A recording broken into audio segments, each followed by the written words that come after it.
चलें जी। ऑर्डर 16 कहता है कि अटेंडेंस ऑफ विटनेस। क्या चीज?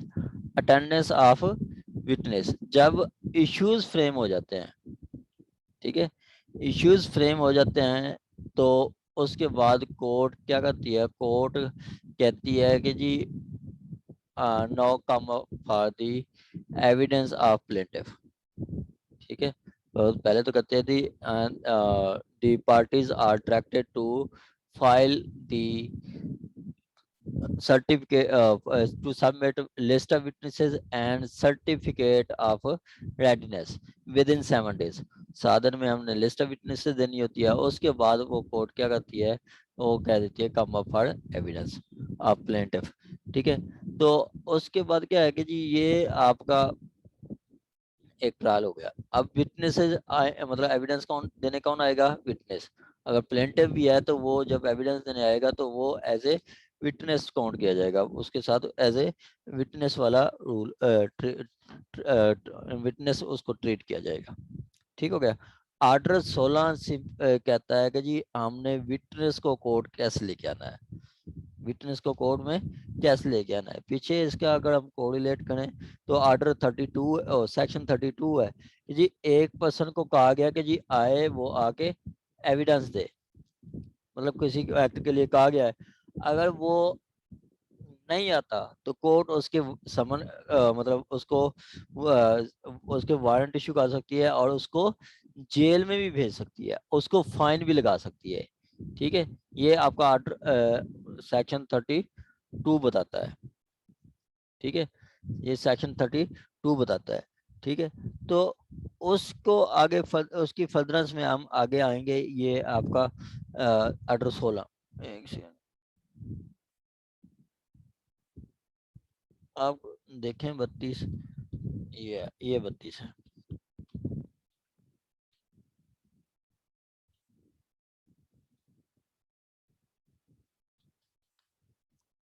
ये कि कोई काम कह सकती है, उसके बाद अगर पेनल्टी इन डिफॉल्ट के कोर्ट किसी कोई अटेंडेंस की है, समन किया है, ठीक है, और वो बंदा वो नहीं आता। ठीक है, यहाँ पे एनी पर्सन की बात हो रही है। एनी पर्सन वो में आपका वो प्लेंटिव डिफेंडेंट, ठीक है, वो कोई भी हो सकता है, विटनेस हो सकता है, कोई भी हो सकता है। अब डिफेंडेंट को भी अरेस्ट कर सकती है, क्यों? वो पीछे हमने सप्लीमेंट्री प्रोसीडिंग की बात की है 94 की, कि जी कोर्ट जो है उस पर्सन को भी मतलब जो है डिग्री एग्जीक्यूट होने से पहले उसको कस्टडी में रख सकती है। अगर वो सिक्योरिटी नहीं देता तो उसको कहेगी कि जी आप ट्रायल फेस करना है, आप सिक्योरिटी दे। आप सिक्योरिटी नहीं देता तो कोर्ट उसको अपनी कस्टडी में रख सकती है ट्रायल के लिए।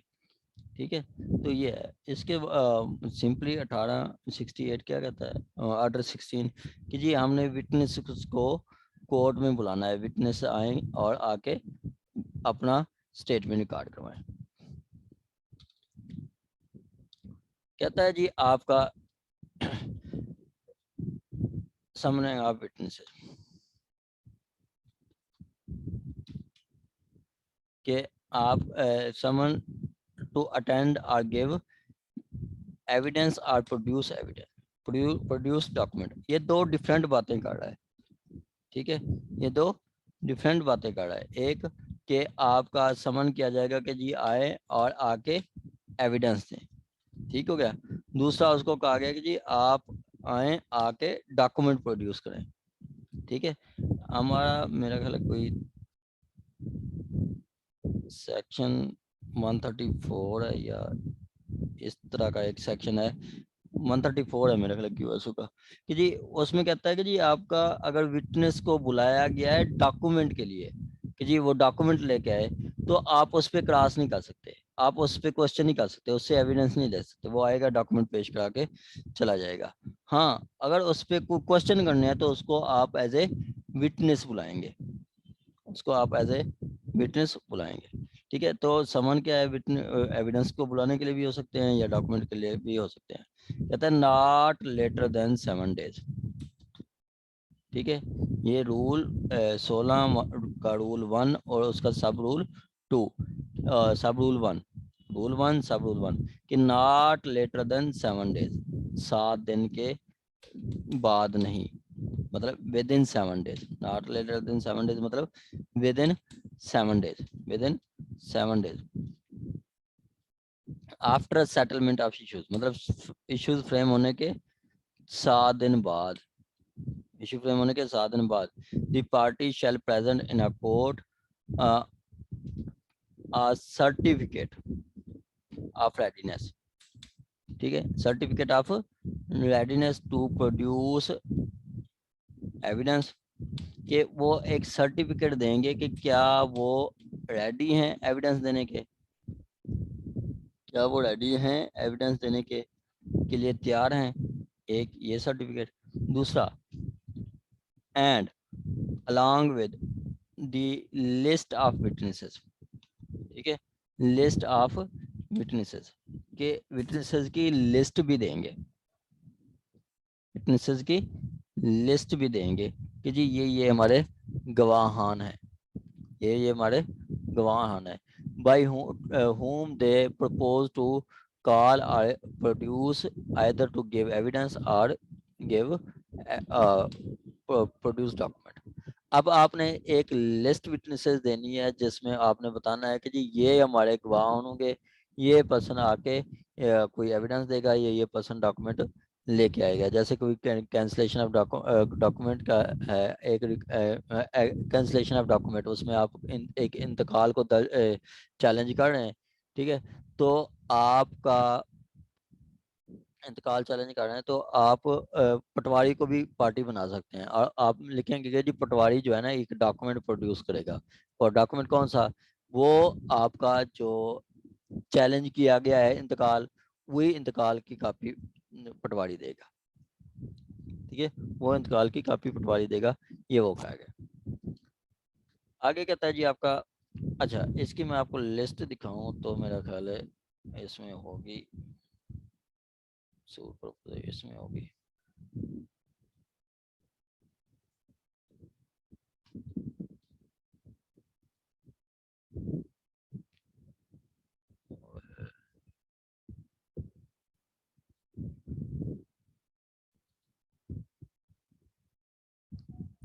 ये है। पहले तो आप देखें ना कि ये इशू फ्रेम हुए, इशू फ्रेम होने के, अच्छा चले, ये आपकी लिस्ट ऑफ विटनेसेस है, ठीक है, ये लिस्ट ऑफ विटनेसेस है कि जी पहला आपका, ये लिस्ट ऑफ विटनेसेस है कि जी आपकी पहला कौसर बीबी, दूसरा हल्का पटवारी, ठीक है, ये भी कैंसलेशन ऑफ डॉक्यूमेंट्स का था, सिस्टर्स का जो शेयर है भाइयों ने अपने नाम हिपा करवा लिया था, ठीक है, और उसके बाद हल्का पटवारी, पटवारी को कहा गया जी वो डॉक्यूमेंट लेके आए, और उसके अलावा बशीर अहमद, मोहम्मद अब्बास, मोहम्मद असगर, ये 5 गवाह हैं, यही प्रोड्यूस कर सकते हैं, जब एक लिस्ट दे देते हैं तो यही प्रोड्यूस कर सकते हैं, इसके अलावा नहीं, और 7 दिन में आपने लिस्ट देनी होती है। मैं आपको इधर से दिखाऊं तो, अच्छा ये इशू फ्रेम हुए,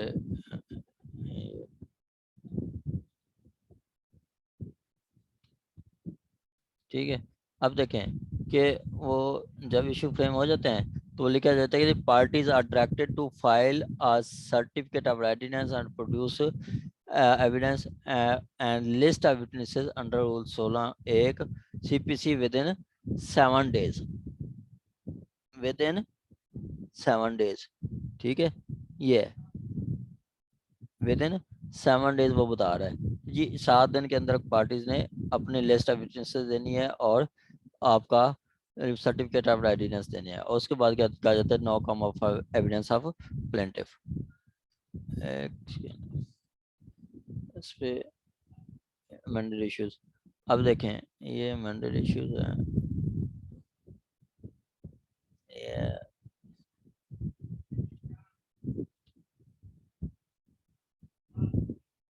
देखें अब इशू फ्रेम हो गए तो कोर्ट ने क्या कहा कि list of witnesses and certificate of readiness to produce evidence within 7 days, ये उसने डिजिट्स में लिखा है, ठीक है, within 7 days no come of the evidence of सकते हैं। अब ये 7 डेज कब के इशू फ्रेम कब हुए हैं? 19/10 को। डेट क्या हुई है? 29/10। अब आपने कोई 26 तारीख से पहले पहले लिस्ट विटनेसेस कोर्ट में जाना है, एलमद को उससे फाइल निकलवानी है, फाइल निकलवा के लिस्ट जो है एलमद से फाइल करवानी है, लिस्ट फाइल करवा के उस पर डेट भी लिखनी है कि जी आज इस डेट को फाइल होगी है, ताकि कल को वो दूसरी पार्टी उसको चैलेंज ना कर सके। फाइल का मतलब वो आपको मैं इधर दिखाऊं कि वो एक डॉक्यूमेंट जब फाइल होता है तो उस पर फाइल की स्टैंप लगती है। मैं आपको पहले भी दिखाया भी था। इसमें ये देखें, ये है इस तरह की वो आपका स्टैंप लगाएगा आपका एलमद कि जी ये लिस्ट विटनेस आ गई है। एलमद ले जाएगा रीडर के पास, रीडर देखेगा लिस्ट विटनेस, और रीडर जो है रीडर के पास ये फाइल होती है, स्टैंप होती है, वो फाइल कर देगा। तो ये समझा जाएगा कि जी आपकी लिस्ट विटनेस टाइम पे आ जाती है। अगर आप ये जमा करवा देते हैं, फाइल नहीं करवाते, तो ये समझा जाएगा कि जी आपने टाइम पे नहीं दी। ठीक हो गया जी। ये आज 16 आगे कहता है, a party shall not be permitted, a party shall not be permitted to call witness other than the contain in other than the contain those contain in list। ठीक है। अब पार्टी जो है उस लिस्ट के अलावा और कोई नहीं दे सकती। लिस्ट कौन सी? ये लिस्ट है। ये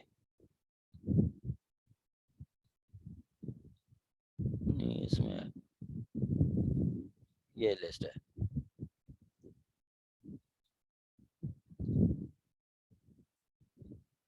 ये अब पार्टी जो है ना ये आएगी तो ये 5 विटनेसेस के अलावा कोई और नहीं किसी और का बयान रिकॉर्ड नहीं करा सकती, किसी और का बयान रिकॉर्ड नहीं करा सकती। ठीक है। आगे कहता है जी, हाँ ये जनरल रूल है कि जो लिस्ट दे दी गई उसके अलावा कोई और आप एग्जामिन नहीं करा सकते। हाँ लेकिन उसकी एक्सेप्शन भी है, उसकी एक्सेप्शन भी है। एक्सेप्शन क्या है कि जी एक्सेप्शन है कि जी आपका एक्सेप्ट, ये एक्सेप्शन है। ठीक है। Except with the permission of court, कि हाँ कोर्ट परमिशन दे दे तो फिर आप with showing good cause, good cause दिखाएंगे कि जी इस वजह से हम इसको नहीं ऐड कर सके, इस वजह से हम इसको ऐड नहीं कर सके। जैसे आपका आप मेंटेनेंस के सूट में कह देते हैं कि जी हमने गोल्ड बनवा के दिया था, ठीक है, गोल्ड कह देते हैं। ठीक है। वैसे तो अपेक्स कोड कहती है कि जी गोल्ड जो है वो हमेशा बीवी के पास होता है, उसके लिए वो कोई उसकी डिग्री नहीं करती। लेकिन आप कहते हैं कि गोल्ड है, तो कोर्ट क्या कहेगी कि आप लिस्ट विटनेसेस वैसे दे देते हैं, बाद में आपको लगता है कि जी नहीं इस पे तो सुनारे का बयान होना चाहिए, सुनारे का जो आपका गोल्ड वाला है, गोल्ड स्मिथ जिस पे आपसे जिससे आपने सामान लिया है, तो बाद में आप लिस्ट कोर्ट से कह के उसका भी नाम, उसको भी नाम ऐड करवा सकते हैं। ठीक है। उसको भी बुलवा सकते हैं।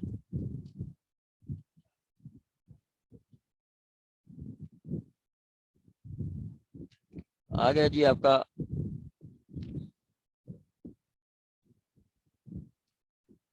आगे कहता है ऑन द एप्लीकेशन ऑफ,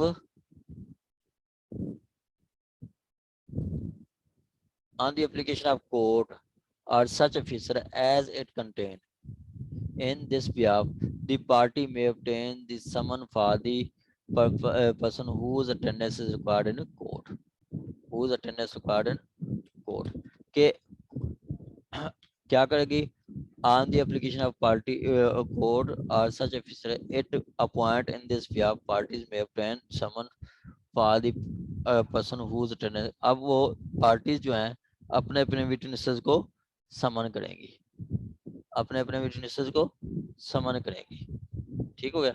आगे कहता है कि provided that know someone shall be issued for this unless rule 8, unless rule 8 under rule 8 unless application for on this behalf is not made within 14 days prior to the date of fixing hearing of date। अब rule 8 में आपका बुलाते हैं उसको expert को।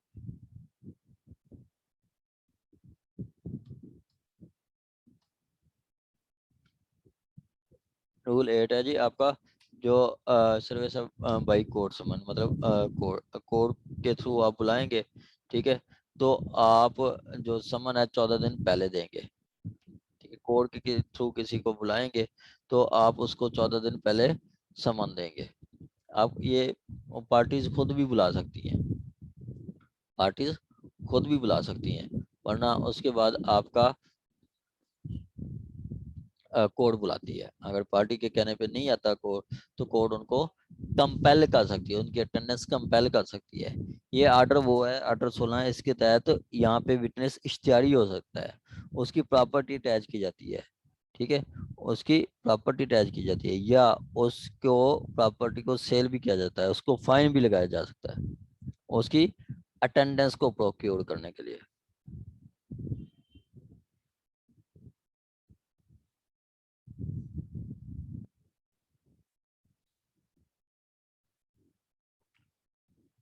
ठीक हो गया जी। आगे कहता है expenses to be paid in court. अब उस उनको जो सर विटनेस। जी मैडम। लो सर, इसको अपने अल्फाज में बता देना, रूल 1 को। रूल 1 मैडम ये कहता है कि जब इशू फ्रेम हो गए, उसके बाद एविडेंस के लिए रखा गया, एविडेंस के लिए रखा गया, तो पहले तो इशू फ्रेम हुए तो कोर्ट कहती है कि जी आप 7 दिन के अंदर अपनी लिस्ट विटनेसेस दें, लिस्ट विटनेसेस दे दी। उसके बाद आपको कहा जाता है कि जी आप उन विटनेस को कॉल करें, बुलाएं। पार्टी खुद भी बुला सकती है, अगर पार्टी नहीं बुलाती तो फिर कोर्ट के थ्रू भी आप बुलवा सकते हैं। हाँ, जिनको आप कोर्ट के थ्रू बुलवाएंगे उनको 14 दिन पहले के आप मतलब नोटिस भेजेंगे। ठीक है, 14 दिन पहले का नोटिस भेजेंगे। आगे कहता है जी expenses to be paid in court. ठीक है मैडम, समझ आ गई आपको?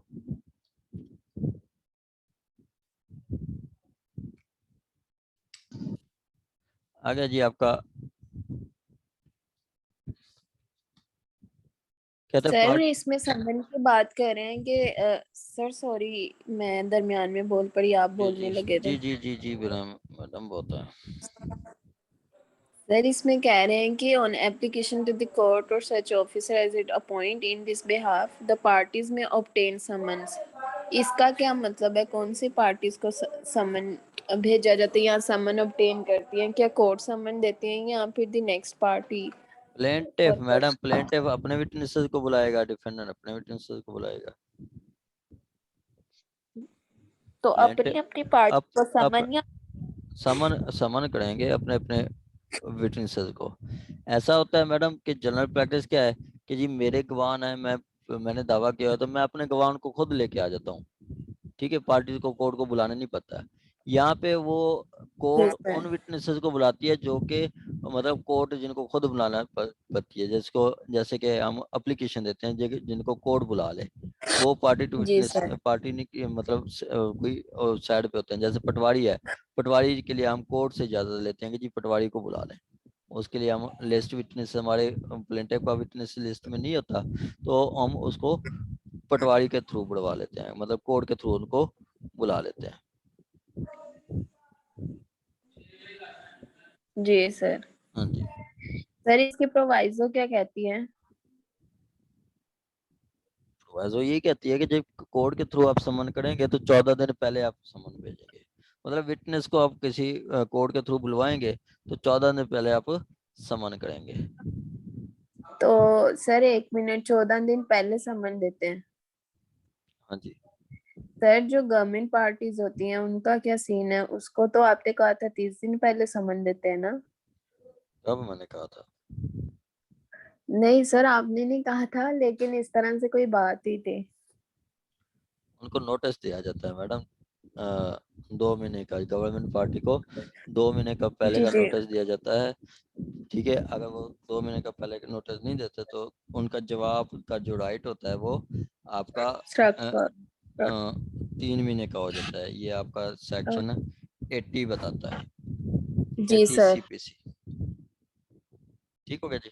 आगे जी expenses of witness to be paid in court.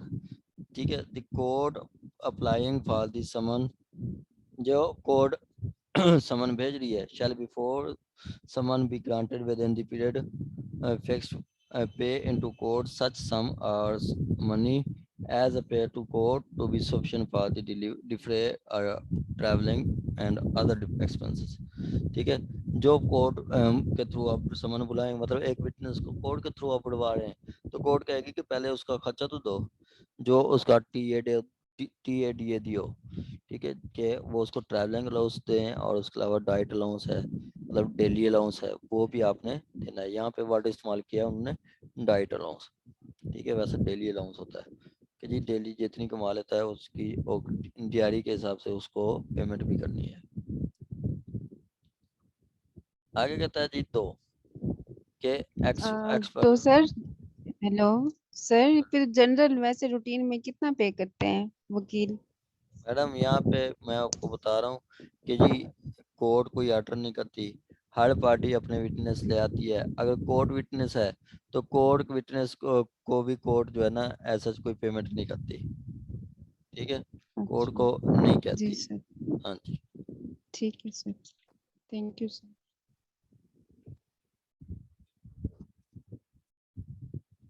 कहता है in determining the amount payable under this rule, court may, in case of person summoned to give it evidence, is an expert। Expert जैसे आपका जो आपका जैसे hand writing expert है। ठीक है, आपका हैंड राइटिंग एक्सपर्ट है,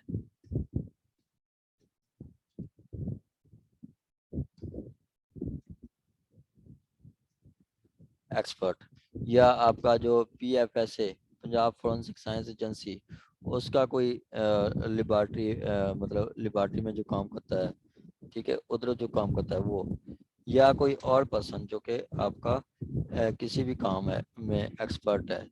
ठीक है, तो उसको कोई डॉक्टर है, ठीक है, या कोई और मतलब आपका है जो बंदा जो कि आपको ट्रायल में हेल्प करेगा। ठीक है, allow reasonable remuneration for to be time occupied both in giving evidence और performing any work as expert. तो वो जितनी देर उसको लगती है एविडेंस देने के लिए या जो परफॉर्म काम करता है, ठीक है, उतनी हद तक उसको मतलब उसकी वैल्यू के मुताबिक कोर्ट उसको अलाउंस भी देगी, उसको पेमेंट भी करेगी। अलाउ रीजनेबल रिम्यूनरेशन, उसको प्रॉपर तनख्वाह दी जाएगी जो कि कोर्ट मुनासिब समझती है।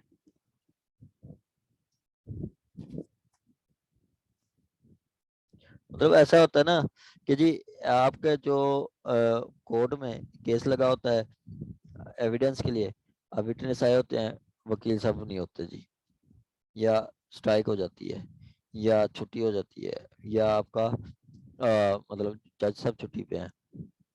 ऐसी सिचुएशन में 2-3 दफा 4 दफा अगर आता है आपका कोई डॉक्टर या आपका लेबॉर्ट्री से PFSA की लेबॉर्ट्री से या कोई और एक्सपर्ट, तो उसके लिए यह है कि उसको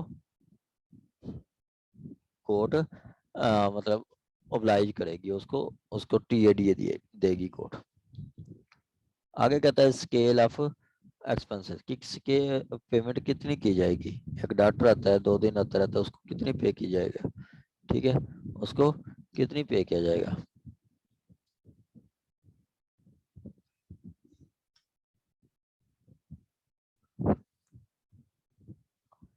कहता है where the court is subordinate to high court, court चाहे हाई कोर्ट की सबऑर्डिनेट है। Regard shall be held in fixing scale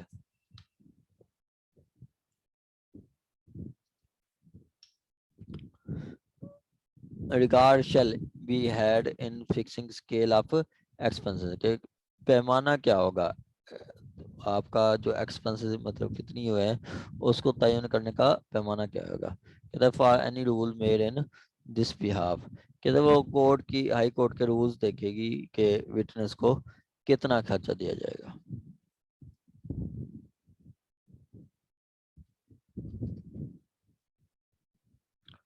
ठीक हो गया। आगे कहता है जी आपका टेंडर एक्सपेंसेस टू विटनेसेस। कहता है अगर आपका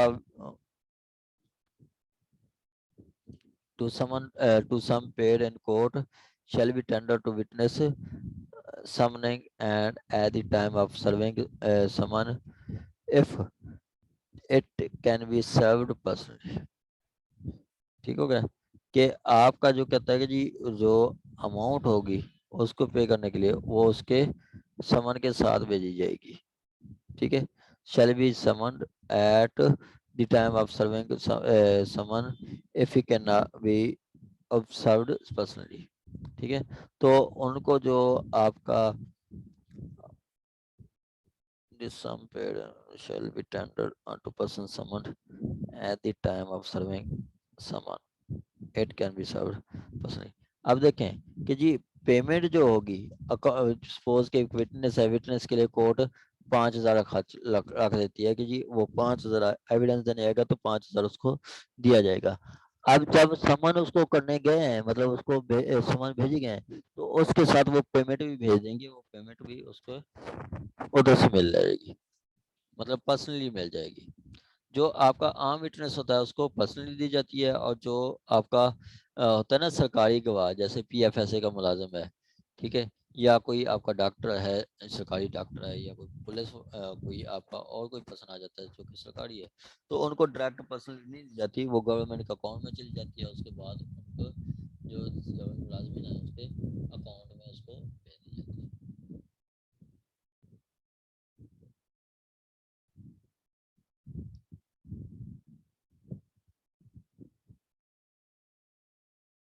आगे कहता है जी आपका प्रोसीजर वेयर सम इज इंसफिशिएंट।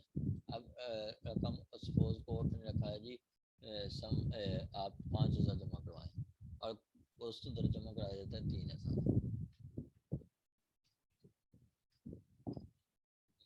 समन कितनी कराया जाता है? 3,000। पता है where it appear to the court or to such officer as it appoint in this behalf that sum paid in court is not sufficient to cover such expenses। कि वो इतनी amount नहीं है कि उसके एक्सपेंसेस कवर हो सके। और reasonable remuneration the court direct such further sum to be paid person summoned as appear necessary on the amount is difficult to payment difficult to in payment as may order to be levied by attachment of sale or movable property obtaining the summon।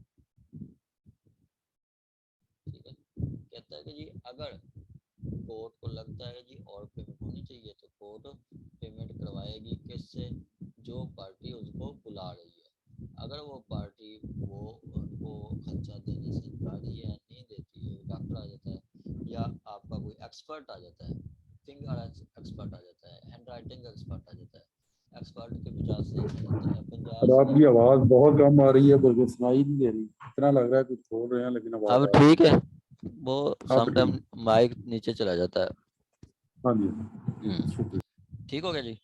अब वो कहता है कि जी अगर वो amount कम है, ठीक है, तो कोर्ट क्या करेगी? उसको कहेगी तो दोबारा उसको पेमेंट करें जितनी को करनी है। ठीक है, अगर आपका सपोज के प्लेंटिफ ने बुलाया है, प्लेंटिफ दोबारा वो सम नहीं पे करता, मतलब जितनी सपोज एक एक्सपर्ट आ जाता है, एक्सपर्ट को कह देते हैं कि जी 20,000 पे करें। ठीक है, एक्सपर्ट को 20,000 पे करें, उसने 8,000 पे करा दिया है, तो उस सूरत में बकाया अमाउंट के लिए उस की जो प्लेंटिफ है उसकी प्रॉपर्टी अटैच की जा सकती है, मूवेबल प्रॉपर्टी। ठीक है, और सेल भी किया जा सकती है।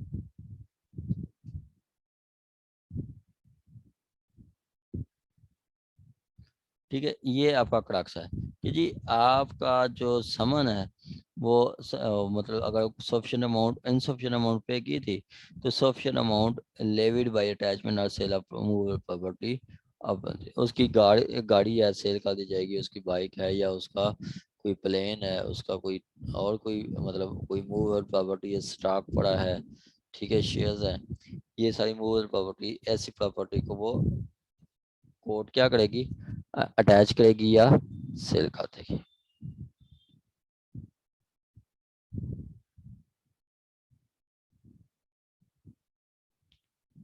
आ गया जी आपका। सर पार्टी कोई भी पार्टी या प्लेंटिफ की या डिफेंडेंट की होगी? दोनों या दोनों witness? दोनों मैडम समन विटनेस बुलाएंगी, प्लेंटिफ भी बुला सकता है, डिफेंडर भी बुला सकता है, दोनों तो दोनों में से नहीं, ये कोई, प्रॉपर्टी किसकी अटैच होगी? जो पार्टी बुला रही है मैडम। आप डिफेंडेंट है, सपोज के आप डिफेंडेंट है, जी आपने सर। विटनेस को बुलाया और कोर्ट ने कहा कि विटनेस को जी सर। बुला रही हो तो आप उसको 20,000 खर्चा दें, आप नहीं देती तो वो आपकी जी प्रॉपर्टी सेल कर दी जाएगी। इसी तरह प्लेंटिफ जी ने बुलाया, वो नहीं कर रहा तो उसकी प्रॉपर्टी समझ की जाएगी। जो पार्टी बुला रही है, जो कम खर्चा देती है उसको। सही है। Okay sir.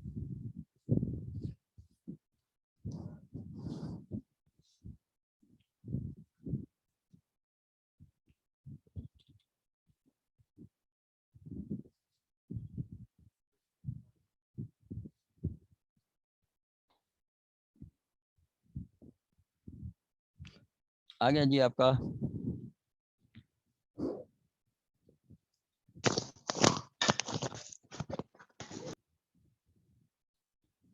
Expense of someone witness detain more than 1 day। अगर विटनेस, जैसे मैंने आपको बताया कि एक दिन कोर्ट स्ट्राइक है, एक दिन जज छुट्टी पे है, एक दिन आपका वकील साहब की कोई फौतगी हो गई है या कोई मतलब वकील साहब कहीं पे गए हुए हैं, तो एक से ज्यादा दफा आता है आपका विटनेस। ठीक है, तो जितनी दफा आएगा कोर्ट उसके अकॉर्डिंग उसको जितनी उसका लगता है उतनी पेमेंट कराई जाएगी उसको। ठीक हो गया जी। आ गया जी आपका टाइम प्लेस पर्सन। अब जब नोटिस आएगा, समन आएगा, तो उसको बताया जाएगा कि जी फलां जगह पे आपने आना है, फलां जगह पे आपके वो होंगे, समन किया जाए, मतलब फलां जगह पे आपने फलां कोर्ट में फलां टाइम पे आना है, फलां जगह फलां टाइम फलां उस जगह पे आपने आना है। जैसे मैं आपको इधर दिखाऊं तो मेरा ख्याल होंगे समन, ये जैसे ये है कि एक तो बताया गया जी आपने मलिक मोहम्मद आसिफ की कोर्ट में आना है, उसके अलावा आपने आपने 22 तारीख को आना है, और वो समझ होता है, उधर टाइम भी लिखा होता है, सुबह 8 बजे आना है या 10 बजे आना है। ठीक है, तो ये वही बात कर रहा है कि जी वो उसको बताया जाएगा कि जी आपने फलां फलां टाइम पे आना है।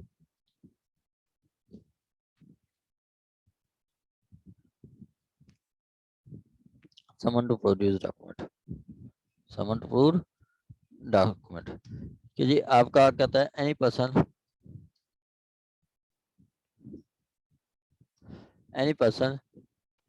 may be summoned through to produce a document without being summoned to give evidence. Any person merely to produce shall be deemed to be complied